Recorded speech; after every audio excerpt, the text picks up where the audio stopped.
Salam hamıya.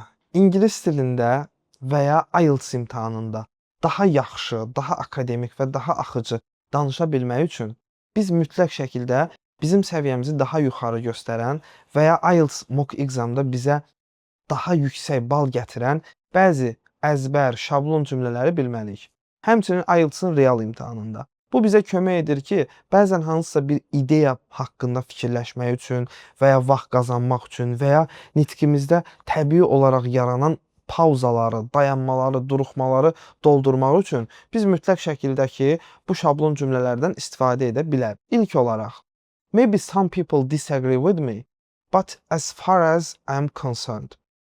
Ardını siz tamamlaya bilərsiniz. Bəlkə bir çox insanlar mənlə razılaşmaya bilər, amma mənim qəbullandığım qədərilə, yəni mənim fikrimcə bir sözlə.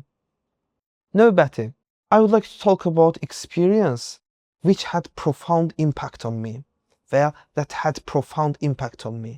Mən bir hadisədən danışmaq istəyərdim, bir təcrübədən, hansı ki mənim üzərində dərin təsiri olmuşdu.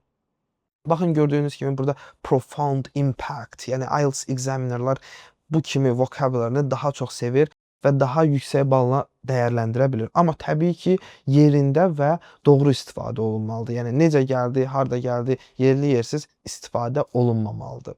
Üçüncü, to illustrate this point, let me give you a brief example. Bu məsələni canlandırmaq üçün, yəni başa salmaq üçün qoy daha yaxşı bir nümunə verim. Yəni bir növ for example-ın sinonimi, for instance-ın sinonimi.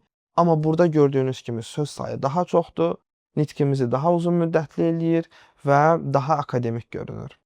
Dördüncü olaraq, from both emotional and practical standpoint, this experience was invaluable. Həm praktiki, həm də emosional baxımdan bu təcrübə mənim üçün dəyərsiz idi. Yəni son dərəcə dəyərli deməkdir burada, invaluable. Növbəti və sonuncu, looking back, I'm confidently say that I wouldn't be the same person without it. Geriyə baxanda arxayınlıqla deyə bilərəm ki, əgər bu təcrübə olmasaydı, yəni bunsuz mən indi olduğum insan ola bilməzdim. Bu sözlər, bu cümlələr, bu şablonlar xüsusilə nəyinsə əhəmiyyətini vurğuladıqda daha çox istifadə oluna bilər. Həm Writing Task 2-də, həm IELTS-ın Speaking Part 2 bölməsində.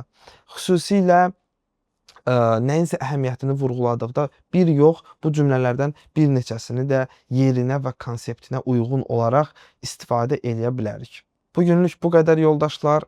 Minnətdaram izlədiyiniz üçün. Sağ olun, görüşənədək.